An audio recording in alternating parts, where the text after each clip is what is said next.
22শে March দিনটি আমার জন্য খুবই স্পেশাল, কারণ সেদিন আমার ঠাকুমার জন্মদিন। তাই ঠাকুমার জন্য ছিল একটা ছোট্ট arrangement. So good evening everyone. আমি রেডি হয়ে পড়েছিলাম সব কিছুর তৈয়ারির জন্য, আর কেকটা যেহেতু অর্ডার দেওয়া ছিল তাই বাড়িতেই চলে এসেছিলো। তারপরে সব ফুল আর বেলুন নিয়ে বাড়িতে এসেই শুরু করে দিয়েছি সব সাজানোর তৈয়ারি। দেন মায়ের কাছে গিয়ে একটু জ্বালানো শুরু করে দিয়েছিলাম চা খাওয়ার জন্য।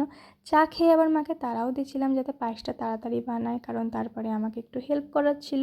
দেন ব্যাকগ্রাউন্ড ডেকোরেশনটা আমি তাড়াতাড়ি করে নিয়েছিলাম, কারণ তারপরেই ঠাকুমাকে রেডি করতে হতো।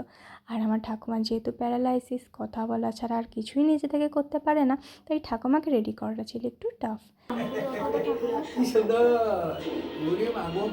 তবে আমার দাদুর ব্যাকগ্রাউন্ডে কথা শুনে বুঝতেই পারছো যে টাফ হলেও আমি আমার ঠাকুমাকে খুব সুন্দর করে রেডি করতে পেরেছিলাম। দেন কেকটা বের করে নিয়েছি। কেকটা তো ছিল খুবই সুন্দর, তাই চারিপাশটাও খুব সুন্দর করে আমাকে সাজাতে হয়েছে। সো এই হলো আমার ফুল ডেকোরেশন। ঠাকুমার পেছনে, ঠাকুমার সামনে, পাশে বলেছিলাম দাদুকে বসতে, তবে সে বসেনি, তাই আমিই বসে সেলিব্রেশনটা কমপ্লিট করে নিলাম।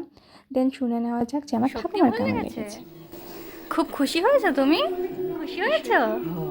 আমার ঠাকুমার তো ভালো লেগেছে, তোমাদের কেমন লেগেছে প্লিজ কমেন্ট করে জানিও। So tata.